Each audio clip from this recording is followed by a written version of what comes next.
नमस्कार, मैं जितेंद्र जैन और आप देख रहे हैं खबर समय जगत। आई नजर डालते हैं आज की कुछ ताजा तरीन खबरों पर। भोपाल मध्य प्रदेश हाईकोर्ट के वरिष्ठ अधिवक्ता पीके जैन ने कहा है कि हाईकोर्ट का भौगोलिक विभाजन विसंगतिपूर्ण है, जिसे सुसंगत बनाया जाना चाहिए। इस विभाजन को व्यवस्थित करने के लिए राजनीतिक इच्छा शक्ति भी जरूरी है। अगर भोपाल के व्यक्ति को न्याय के लिए जबलपुर जाना पड़ता है तो ये असंगत है, लेकिन अगर वही व्यक्ति की मामला अगर इंदौर खंडपीठ से संबंधित हो जाए तो उसके लिए न्याय मिलना तो और भी आसान हो जाएगा। साथ ही जबलपुर हाईकोर्ट में लंबित प्रकरणों की संख्या भी कम होगी, जो नैसर्गिक न्याय की अवधारणा के अनुरूप उपलब्धिपूर्ण माना जाएगा। लोगों को सस्ता, सुलभ और अवरोध रहित न्याय मिलने से व्यवस्था के प्रति जनमानस का विश्वास और अधिक मजबूत होगा।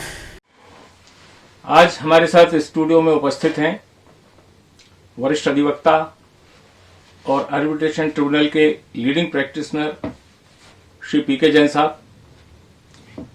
नमस्कार। नमस्कार। हम एक महत्वपूर्ण विषय पर आपकी राय जानना चाहते हैं। जी। बहुत समय से यह विषय चर्चा में तो रहता है, लेकिन पता नहीं क्यों परिणाम तक नहीं पहुंच पाता। जी। हम बात करेंगे हाई कोर्ट के टेरिटरी डिवीजन की। जी जी जी जी। सबसे बड़ी विसंगति एक देखने में आती है, जो बहुत सारे भाई आम जनता का विषय है, जी। वकीलों का अपना विषय है। मुझे लगता है कि न्याय जो है आम जनता की सुविधा के लिए है या वकीलों के रोजगार के लिए।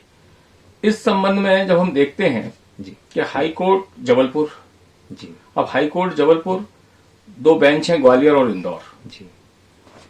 तो ग्वालियर की बेंच में तो उतनी असुविधा का दृश्य नहीं दिखता है, जी। लेकिन इंदौर की बेंच में एक बड़ी अटपटी बात नजर आती है जी कि बुरहानपुर और खंडवा का व्यक्ति न्याय के लिए जबलपुर भागता है, जी। सीहोर का व्यक्ति जबलपुर भागता है, जी। विदिशा का व्यक्ति जबलपुर भागता है, ग्वालियर जाता है।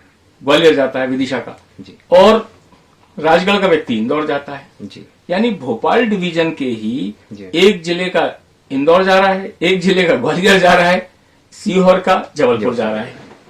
तो इसमें यदि या तो भोपाल में बेंच होना चाहिए, जी जब तक भोपाल में बेंच ना हो सके जी तो क्षेत्राधिकार का कुछ परिवर्तन बहुत सारे जी क्लाइंट्स को, मुवक्किल को, जनता को परेशानी से बचा सकता है। जी जी। आज अब यदि ये लगता है कोई पॉलिटिकल पावर है जबलपुर की, तो पॉलिटिकल पावर हो, अच्छी बात है, लेकिन इसका उद्देश्य यह तो नहीं कि वहां का रोजगार कम ना हो जबलपुर का, इसके लिए सीहोर का व्यक्ति को परेशान किया जाए, खंडवा और बुरहानपुर के लिए किया जाए। जी जी। मुझे लगता है कि यदि ये टेरिटरी डिवीजन कमिश्नरी रेवेन्यू डिवीजन वाइज भी हो जाए तो ठीक है। Gwalior Chambal division for Gwalior, ji Indore Ujjain division completely and Bhopal division for Indore, ji और जितना बाकी स्थान है भिंड, बघेल, महाकौशल वो जबलपुर। जी। इसमें क्या असुविधा है और आपकी राय क्या है? जी। ये हमारे दर्शकगण और हमारे सारे जो पाठकगण जानना चाहते हैं, जी। तो मेरी आपसे आग्रह है कि इसमें अपनी राय दीजिए। जी। देखिए त्रिपाठी साहब, जो मैंने महसूस किया है कि सीहोर का आदमी 125-150 किलोमीटर इंदौर की बेंच को छोड़ करके यहाँ से जबलपुर जाता है, बहुत तकलीफें पाता है, बहुत समय लगता है इसे। और ये जो वितरण किया गया है, कब किया गया है, मुझे इसके बारे में एग्जैक्टली जानकारी नहीं है कि ये क्षेत्रों का विभाजन किस तरह से किया गया है, लेकिन व्यवहार रूप में अगर देखें तो वाकई ये बड़ा अटपटा लगता है, बड़ा ही असुविधाजनक है ये कि विदिशा का आदमी जिसके लिए इंदौर पास में है वो इंदौर न जा करके ग्वालियर जाए, सीहोर का आदमी या खंडवा का आदमी, खंडवा बुरहानपुर के लोग जो कि इंदौर लांघ करके जबलपुर जाते हैं, कितना समय, कितना धन और कितनी तकलीफें वो झेलते हैं इस बात के लिए, ये बहुत ही वाकई तकलीफ वाला विषय है। और इन सब से ऊपर एक जो जहां तक एक आपने बात कही राजनीतिक हस्तक्षेप की इसमें, हाँ ये बात तो निश्चित रूप से सही है कि बिना राजनीतिक हस्तक्षेप के तो ये विभाजन क्षेत्राधिकार निश्चित नहीं हुए हैं, उसी से हुए हैं। तो आज अगर एक दृढ़ राजनीतिक इच्छा शक्ति अगर इसमें इन्वॉल्व हो जाती है, और ये कि जो आपने जैसा बताया है कि जो रेवेन्यू डिविजन्स हैं उनके हिसाब से क्षेत्रों का वितरण कर दिया जाए, तो ये बहुत अच्छा हो जाएगा।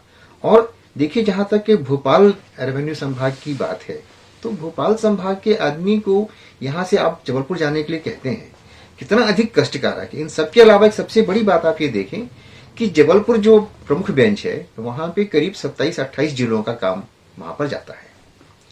और वहां पे जो टोटल पेंडिंग केसेस हैं वो 2 लाख से अधिक है। यानी प्रत्येक जिले पर हम औसत निकालें तो प्रत्येक जिले के 7,000 केस तकरीबन औसत के रूप से वहां पर लंबित हैं। वहीं जब हम इंदौर बेंच पे देखते हैं वहां पे 13 या 14 जिले हैं, वहां पे जो पेंडिंग केसेस हैं वो 74-75 हजार पेंडिंग केसेस हैं। हम औसत निकालते हैं तो वो 6,000 से भी कम आता है। अगर भोपाल रेवेन्यू संभाग को उठा करके अगर हम शिफ्ट कर लेते हैं इंदौर में, तो एक तो वहां की जो पेंडेंसी है जबलपुर की मेन ब्रांच की, वो पेंडेंसी भी कम होगी, लोगों को न्याय कुछ अधिक जल्दी मिलना शुरू होगा। दूसरा जो सबसे बड़ी वाली बात है, देखिए क्या होता है कि जब भोपाल के आदमी को जबलपुर जाना होता है तो वो सुबह निकलना होगा, उन्हें कम से कम उसे वहां पे 18-20 घंटे खर्च करने होंगे, रुकने की आवश्यकता होगी। तो वो पेशियों के ऊपर में कोई भी पक्षकार हो सोचता है कि यार आज न जाऊं तो चल जाएगा क्या, तारीख बढ़ाने की बात करता है, यहां से विलंबित होना शुरू होती है। यदि वही बेंच इंदौर में हो तो उसे पता है कि सुबह 7 बजे भी घर से निकलेगा तो न्यायालय अटेंड करके और शाम तक अपने घर वापस आ जाएगा, आराम से आ जाएगा। यहाँ एक बात और मैं कहना चाहूंगा कि सरकारी क्षेत्र में जी या प्रशासकीय व्यवस्था के अंतर्गत जी जिन प्रकरणों की भरमार रहती है जी उनके लिए जी भोपाल के जबलपुर जाएं, जी सीहोर के जबलपुर जाएं, जी राजगढ़ के इंदौर जाएं। जी यह तो दूर का विषय है कि भोपाल बेंच होना चाहिए, जी लेकिन भोपाल बेंच करने में जी इतनी क्या असुविधा है कि जबकि मैं समझता हूं सरकारी क्षेत्र का 60 से 70% कार्य भोपाल का ही होता होगा, और यदि ये नहीं है हो सकता है तो तक मीनवाइल इसको एक प्रकार से क्षेत्र विभाजन एक संगत रूप से हो जाए, जो आज सुसंगत विसंगत कर दें है, इसे। उसमें क्या दिक्कत है? नहीं, और सुसंगत किया जा सकता है, ऐसी कोई बहुत बड़ी दिक्कत की बात नहीं है। बस एक राजनीतिक इच्छा शक्ति की ही केवल बात है, क्योंकि शायद कहीं ना कहीं राजनेताओं के मन में भी ये एक बात होती है कि जबलपुर के जो विधि व्यवसायी हैं उनकी नाराजगी क्यों बिला वजह मोल ली जाए। यहाँ पर ये किसी व्यवसायी की खुशी और नाराजगी का प्रश्न कम है, और जन सामान्य की सुविधा जो है उसका प्रश्न ज्यादा है। ये मैं जैसा ये कहना चाहूंगा कि राजनीतिक क्षेत्र के या जनप्रतिनिधियों के ध्यान में ये विषय क्यों नहीं आ पाता है? इसे बहुत महत्व कभी दिया नहीं जा सका, पता नहीं क्या कारण है, क्यों लोगों ने इस पर ध्यान नहीं दिया, जबकि बहुत ही गंभीर और महत्वपूर्ण विषय है ये कि भोपाल का आदमी जो कि नजदीक में 200 किलोमीटर से कम दूरी पे इंदौर है, वहां न जा करके 300 किलोमीटर अधिक दूर जबलपुर जाना ना करता है, ना सड़कें वहां की ठीक ठिकाने की हैं, रेल यातायात से भी अगर जाना ना करते हैं तो कम से कम 6-6.5 घंटे एक तरफ की यात्रा में लगते ही लगते हैं। चलिए, समय जगत ने इस चर्चा को आगे बढ़ाया है, बढ़ाएगा। Thank you. और हमारे स्टूडियो में सम्मानीय जन साहब उपस्थित हुए, आपके लिए बहुत बहुत धन्यवाद। आगे भी हम आपसे इस विषय पर मार्गदर्शन लेते रहेंगे। धन्यवाद। भोपाल से खबर समय जगत के लिए सुजीत रघुवंशी की report. For latest news, subscribe to our channel and press the bell icon.